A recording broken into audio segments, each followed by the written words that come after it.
The sky above the sandfields of Thara-Va burned red, not from the setting sun but from the wreckage falling through the clouds.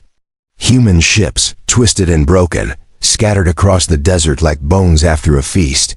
The war had come suddenly. No warning. No declaration. Just destruction. Captain Rian Hayes stared out the transport window, fists clenched on his knees. He wasn't supposed to be here. Not again. This planet, this world, he had left it behind a decade ago. It was supposed to be peaceful. He had promised her he'd come back one day, but not like this. The ship jolted as it descended, heat from the atmosphere licking the sides. Around him, soldiers gripped their weapons. Most of them young, barely old enough to shave. They didn't know this planet, but Rian did. Every stone, every wind gust, every name etched in his memory. Especially one name. The dropship touched ground near the ruins of the old capital, where shining white columns once stood proud. Now they leaned like tired giants. Smoke coiled from the shattered towers. Alien structures crumbled beside human tech. Someone had planned this strike carefully, and someone wanted the humans blamed. As Rian stepped down the ramp, a sharp wind carried dust into his face. He blinked it away, but then stopped mid-step. She stood there, tall, gleaming armor, a crown of gold resting on her brow like it belonged to her since birth. White hair braided down her chest, her eyes like frozen fire. She was no longer a girl, hiding behind silk curtains. She was a warrior. Princess Alira of Thara-Va raised her chin and looked straight at him.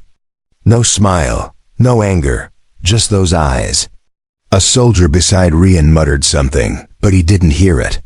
His boots moved forward on their own. 10 years melted with each step. A promise whispered in childhood returned louder than any war cry. "You said you'd marry me when you grew up," she said coldly, her voice slicing through the hot wind like a blade. Rian blinked. Soldiers on both sides stiffened. Alira's guards gripped their polearms tighter. Human troops lifted their rifles slightly.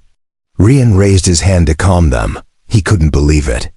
She remembered, all this time, the world burning around them, and she remembered one line from a childish afternoon under the temple trees. "I was 12, he said softly. "You were 9.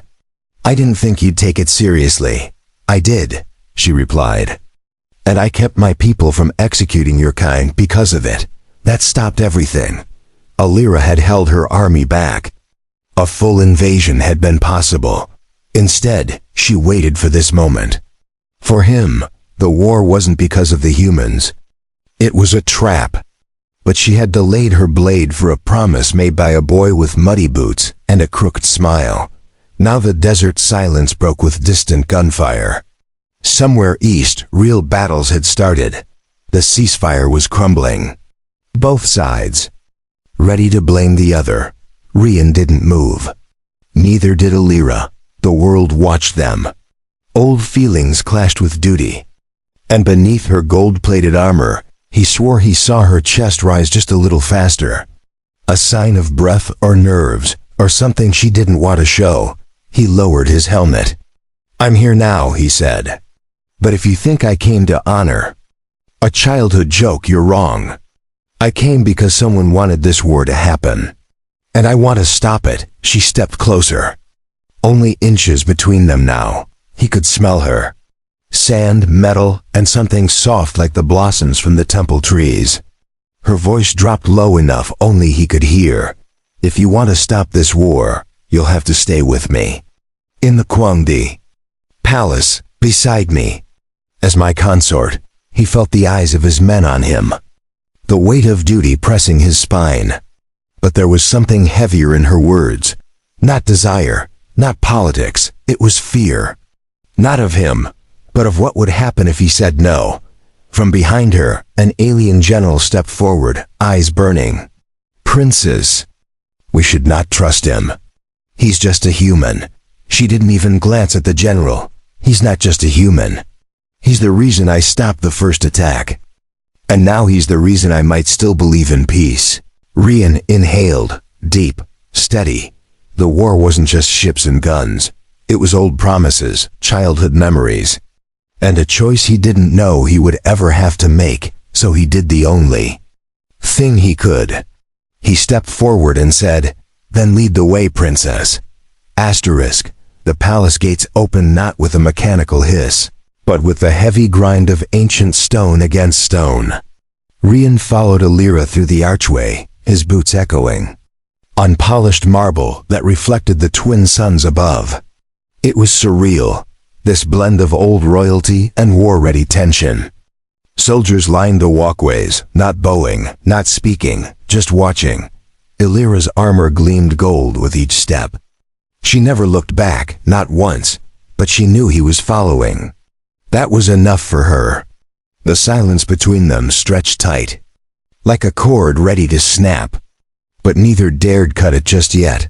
Inside, the halls had changed. The murals of peace had been replaced with tactical displays. Statues of lovers and scholars now stood beside armored guards. Rian recognized the shift. This wasn't just a palace anymore. It was a fortress waiting for a siege. At last, they stopped in the old council chamber, the same room where they used to sneak in and pretend to rule the galaxy. Now war maps glowed. On the table, names of fallen outposts flickered like dying stars. Alira turned slowly. "You know this was planned," she said. "Not by me, not by you. Someone wanted Thara-Va and Earth to bleed. I figured that out the moment I saw orbital debris over neutral cities," Rian replied. "We're being pushed into war by someone who profits from it." Her eyes narrowed. "And yet they sent you. Out of all the commanders, they sent you to lead the peace envoy." "Why?" "I volunteered," he said plainly. "Because I knew this place, and because I remembered you." That made her pause, just for a breath. Her posture shifted slightly, not quite soft, but less like a blade. The room felt warmer somehow, even though it hadn't changed. She walked toward the war map and tapped a section pulsing in red. "That outpost was neutral ground," she said. 3 weeks ago, it was hit by unknowns wearing human armor. But the weapons they used weren't standard issue. They were ancient tech, scavenged from the last galactic war. "Your people say they didn't do it." "Mine say they're lying," Rian frowned.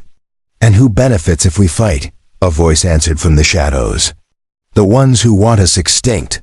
A figure stepped into view, cloaked in deep violet, face half covered by a ceremonial mask. Rian reached for his weapon, but Alira held up a hand. "She's with me," the princess said. The masked woman nodded. "We intercepted messages hidden between merchant code. A third faction is involved. One that's been watching both your species for generations.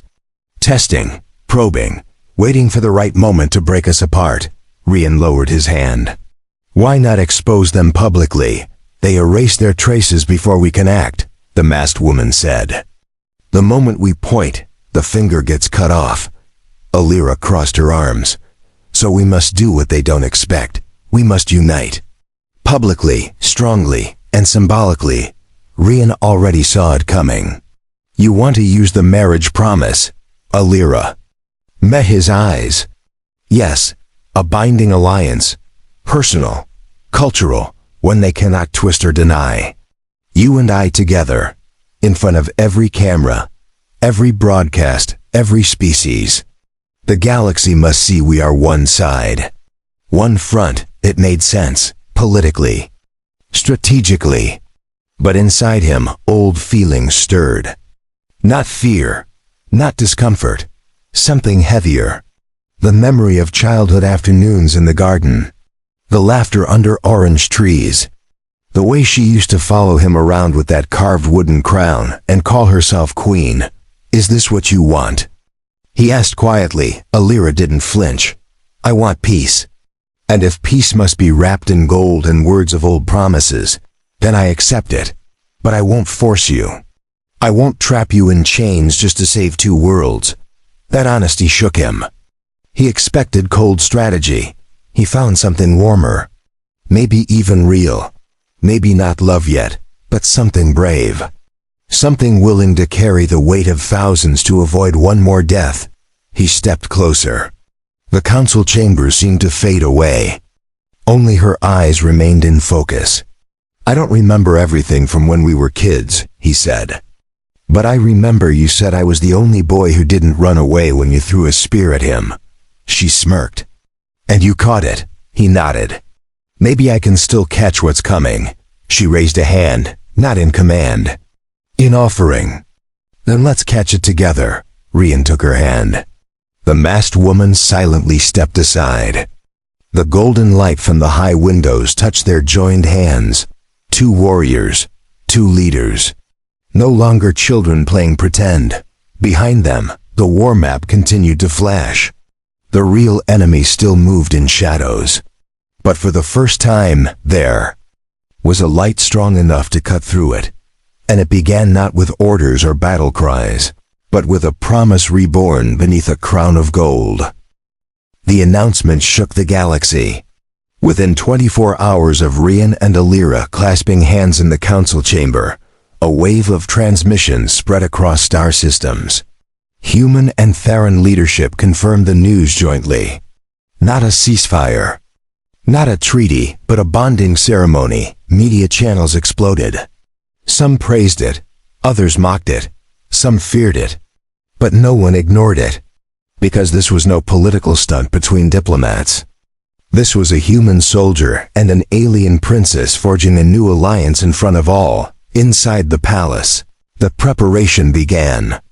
Rooms once used for war planning now buzzed with tailors, engineers, translators, and nervous officials. Alira remained. Calm through it all. Calm, but distant. She hadn't spoken privately with Rian since they left the chamber. Duty took first place. Rian stood near a high balcony, watching repair crews fix holes in the marble towers. He remembered climbing these very columns as a kid while Alira chased him, shouting that he couldn't be king unless he could outrun her. She always caught him. Now she was silent behind walls of command and armor. He hadn't been trained for this, not royal bonding. Not standing beside someone who used to steal his rations just to make him chase her. But he also knew she carried more than just royal burden. She carried the future of her people. A soft chime echoed behind him. He turned. She entered the room in a ceremonial robe, golden threads running along her shoulders, and her long braid falling over one side. She didn't wear her crown. That felt different. "We have a problem," she said. He raised an eyebrow. "Only one." She walked to the window and gestured toward the gardens. "Two Theran generals and one human admiral are plotting to sabotage the ceremony. If we join, they lose power.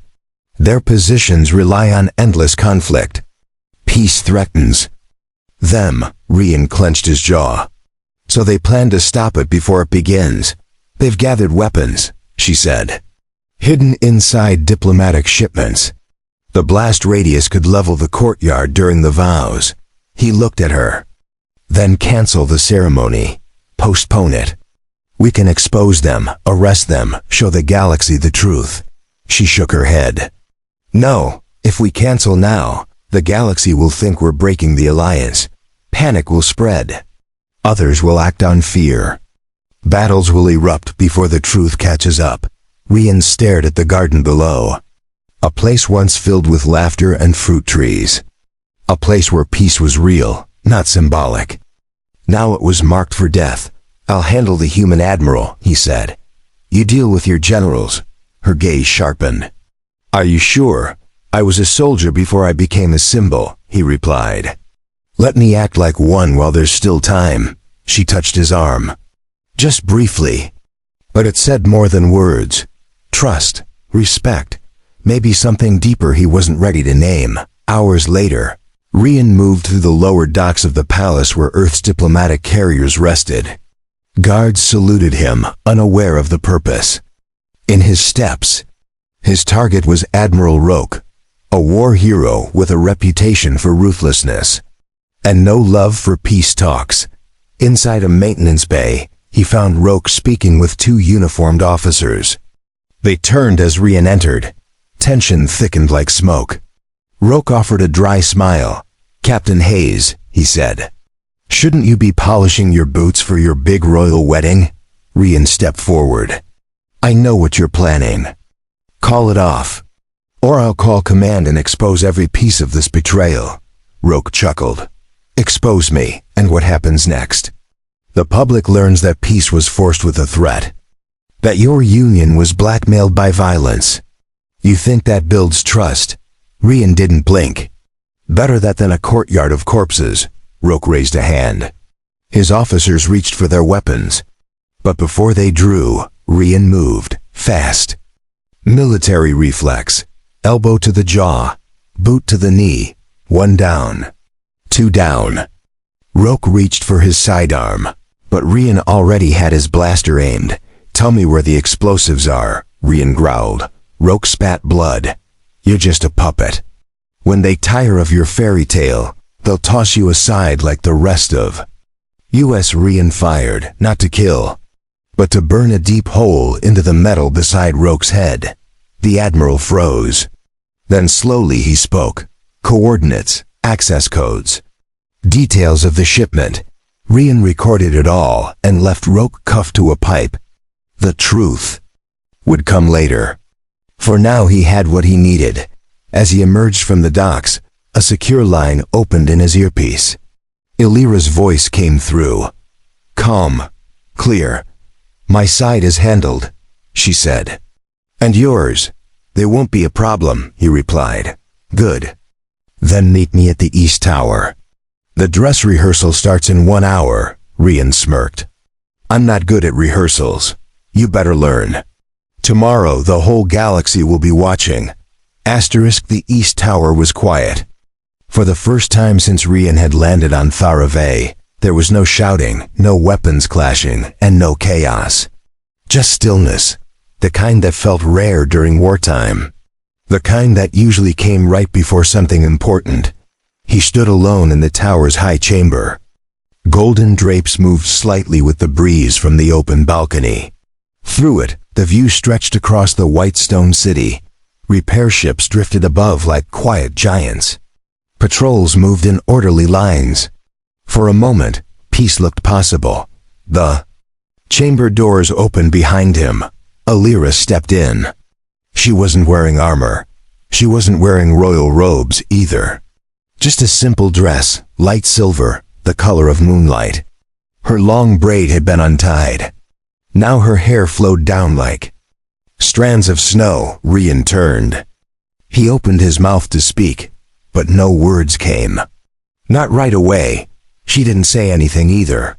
They just stood there, two people who had known each other since childhood, but were now standing on the edge of something neither could name. "You look uncomfortable," she said finally. "I feel like I'm about to be on stage in front of the universe," he replied. "Because I am." She stepped closer. "The bonding ceremony is more than words. Our people will watch every glance, every breath. They'll look for truth between the lines. Then we better give them something true to see," Rian said. Illyra's eyes searched his.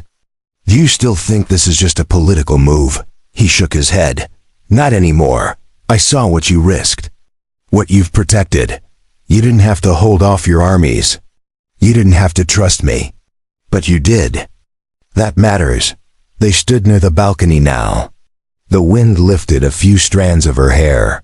He reached forward, gently brushing one aside. She didn't pull back. Instead, she reached up and took his hand in hers. "I wasn't lying when I said I remembered your promise," she whispered. "I kept that memory close when everything else fell apart." Rian swallowed. "Do you still believe in it?"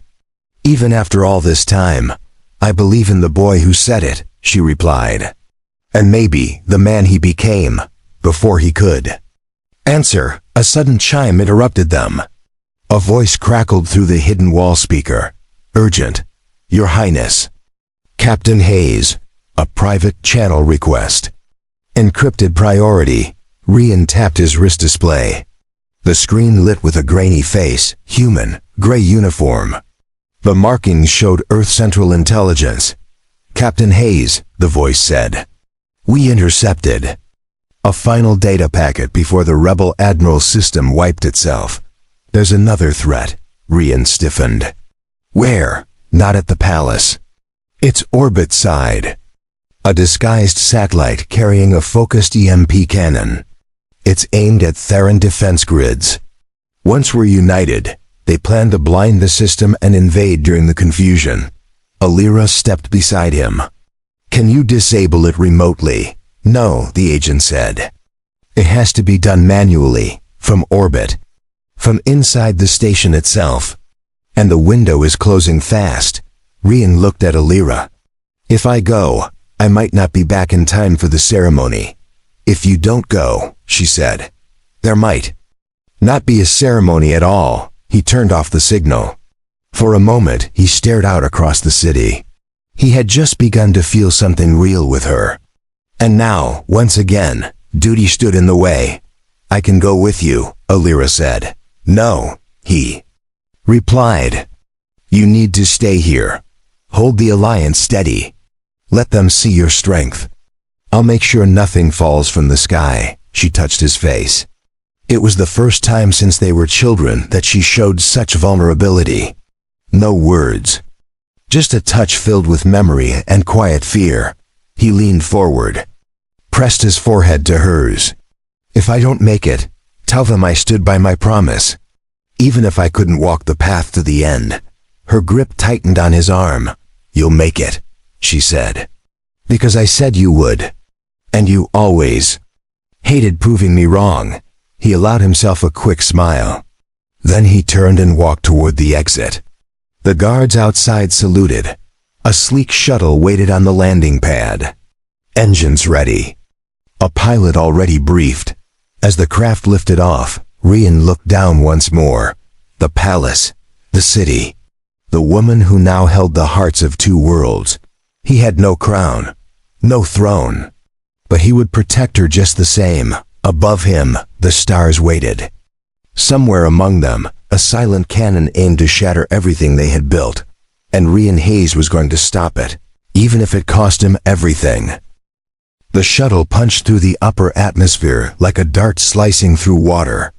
Rian sat still in the co-pilot seat, his eyes locked on the holographic display. The orbital satellite grew closer with every second.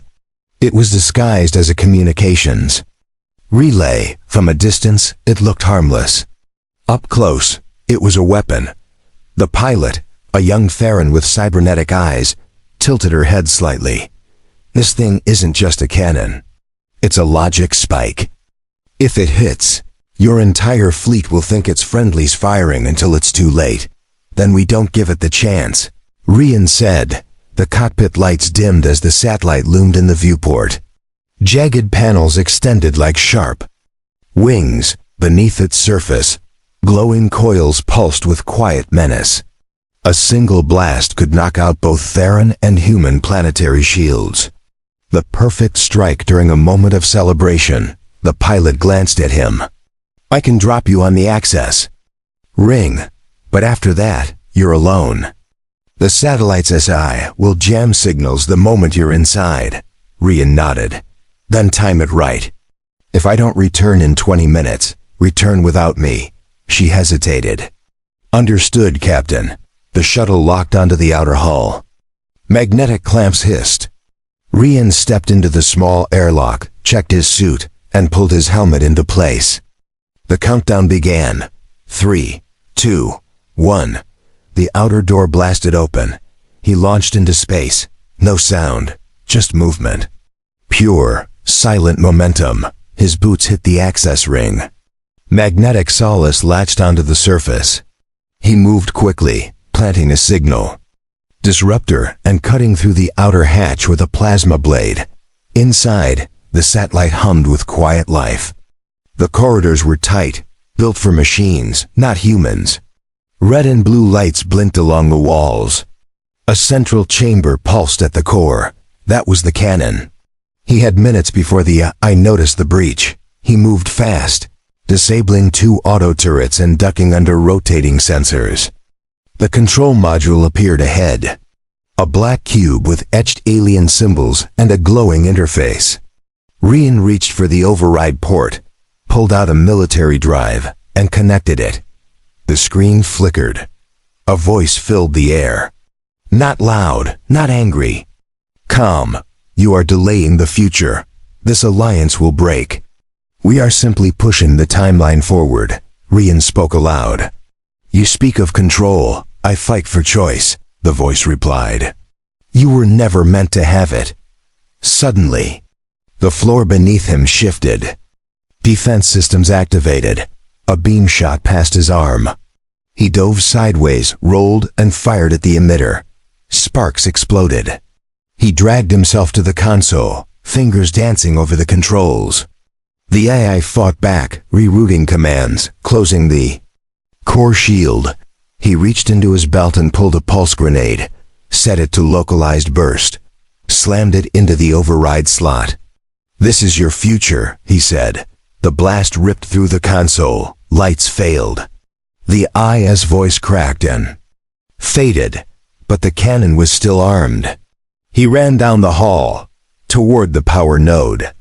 He had 1 shot left. As he reached the node chamber, he felt his side burn. A laser had grazed his suit. Warning systems blinked red, oxygen levels falling. He kept moving. The node glowed ahead, a swirling core of heat and energy. He raised his rifle, switched to overload mode, and aimed. His shot tore through the core. Heat surged outward. Lights shattered. Systems crashed. A shockwave flung him back against the wall. His visor cracked. Breathing shallow, body shaking. But the cannon was offline. The shuttle's pilot watched from orbit. A flare erupted from the satellite's belly, but no beam fired. Her hands flew over the controls. Signals back. Scanning for life signs. She caught one. Faint. Fading. But still there. Brace for retrieval. The shuttle latched back onto the ring. Medical systems prepped. The bay doors opened as the pilot dragged Rian's limp body inside. His suit was scorched, blood inside the helmet. But his eyes opened for a second. Is it done? She asked. He nodded once before blacking out. Back on Thara-Va, the palace bells rang. The ceremony was moments away. Elira stood dressed in full royal regalia, gold robe, diamond crest. She looked calm, but inside her chest, worry pounded like a storm. An aide approached. Still no word from orbit. She nodded slowly. Begin the procession. He will come. I believe in him. Crowds gathered in the grand courtyard. Humans and Tharans together. The stage glowed under the twin suns. But the space beside Elira remained empty. The high priest raised his staff. The crowd fell silent. Elira took a slow breath. Just as the first words left the priest's lips, a roar filled the sky. A shuttle broke through the clouds. It descended. With fire streaking behind it, gasps rippled through the crowd. Elira's eyes widened as the craft touched down. The hatch opened. Smoke hissed. And through it, limping, armored chest cracked, face bruised, walked Rian Hayes. He stepped beside her, chest heaving. I told you I'd be here. She didn't smile. She simply took his hand. Held it high for all to see. 2 worlds watching. 2 people standing. And no cannon in the sky to stop them. Asterisk. The bonding ceremony began the moment Rian and Elira stood side by side. They did not speak to each other, but their presence was louder than any words. Cameras hovered silently around them, broadcasting their image to every system that still held a signal. The priest raised both hands, his long white sleeves fluttering in the wind. He began with the oldest words in Tharan tongue, a language Rian did not fully understand but felt settle deep in his chest. Words of unity, of shared burdens, of choosing peace over vengeance. Elira did not look at him during the rites. She kept her gaze forward, steady as stone. But her fingers never let go of his. They stayed intertwined, warm and firm, as if letting go would break something fragile and irreplaceable. When it came time for the human vow, Rian stepped forward. He reached into a pocket hidden beneath his formal armor and pulled out a small, carved wood token, rough, simple. It had once belonged to her. He held it up for the galaxy to see. "When we were children," he said, "she gave me this. She said it was the royal seal." I didn't believe her, but I kept it. Because it reminded me of her, not the princess. Just the girl who laughed under trees and threw spears at birds. Murmurs spread through the gathered crowd. Some laughed softly, some cried. The moment was real, not scripted, not forced. "I stand here now," Rian continued, "not as a soldier, not as a symbol, but as someone who remembers that girl and chooses to fight for the future she believed in." He handed the token back to Alira. She accepted it with both hands. Then she placed it inside her sash, close to her chest. Finally, she spoke. "When I was young, I didn't understand what a promise meant. I only knew it made me feel seen. Like someone had looked at me not as royalty, not as command, but as me. I have carried that memory into war. And now into peace." The priest raised his staff. A final chant echoed through the courtyard. The crowd rose to their feet. Alira and Rian turned toward each other. They pressed their foreheads together, an old Theran custom that marked the closing of vows. All around them, cheers erupted. Not just from the people below, but from starships watching in orbit, from colonies light years away. For a brief moment, the galaxy felt quiet, as if it too was holding its breath. Later, in the inner palace garden, the two sat alone. The night had fallen gently, and silver lights floated above the trees. Alira removed her royal crest and laid it beside her on the bench. Rian leaned back against the stone wall, his bruises now bandaged. "I didn't think I'd make it back," he said. "I knew you would," she replied. "You always say that." He muttered. "Because I'm always right," she said. He chuckled. The pain in his ribs reminded him not to laugh too hard. But it felt good, real. After so many battles, smiles were rare. She leaned her head on his shoulder. For the first time in years, they were not preparing for war, but peace, Rian knew, was not a guarantee. The enemy who had tried to divide them was still out there, watching, planning. He didn't say it aloud, but the thought stayed heavy in his mind. As if sensing it, Alira whispered, "They'll try again, some other way. New face, new trick. They always do." "I know," he said. "But they'll find something different this time. They'll find us together." She closed her eyes. The garden air was warm. The stars above shimmered without the threat of falling fire. And for one quiet moment, they were not prince or warrior, not symbol or savior. Just two people who had found each other again. A distant chime rang through the trees. The signal for the council gathering. Already, plans were forming. New agreements. New defense terms. The bond between Earth and Thara-Va had to be defended. Not just with hope, but with action. Rian stood first. He held out his hand. "Ready, princess." She smiled and placed her hand in his. "Always." They walked back toward the palace.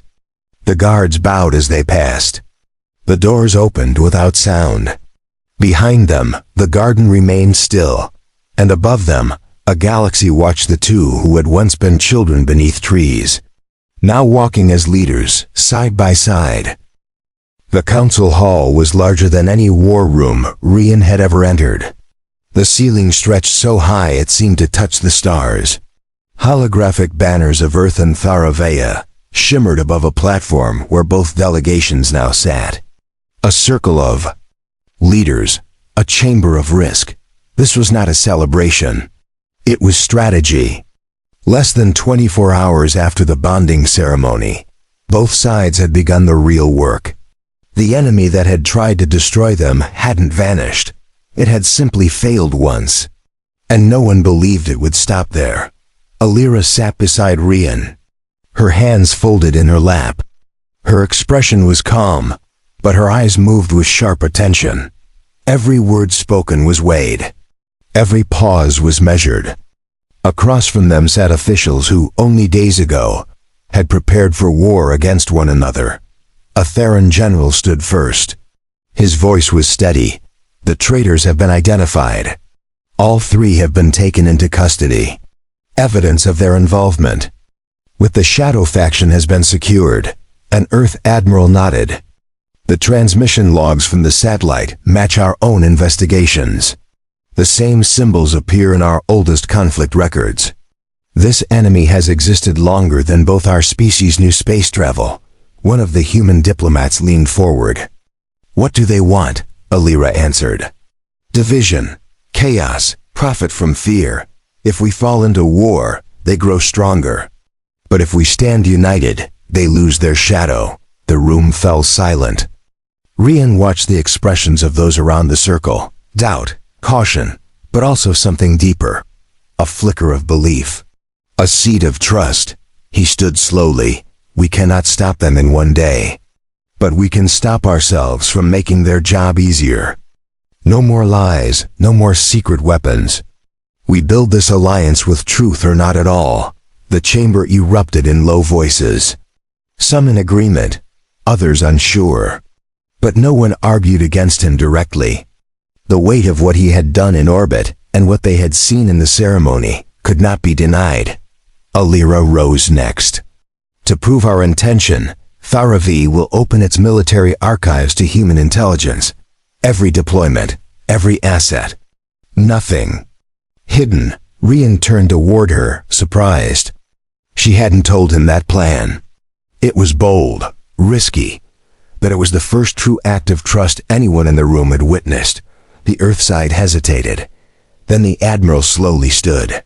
Then we will do the same. Full transparency. Shared control of the outer defense lines. We begin as equals. The agreement was signed before the suns crossed their peak. Not with ink, but with biometric seals and orbital confirmations. It was done. That night, the palace felt different, no longer under threat, no longer divided. Lanterns floated in the air above the main city plaza. Citizens danced beneath them. Music played in both languages. Children chased each other across cobbled paths once meant for military parades. Rian stood on a balcony overlooking the scene. A soft wind carried the scent of fruit and steam from market stalls. He had not known peace like this in years. It felt strange to let his shoulders rest, to breathe without planning the next attack.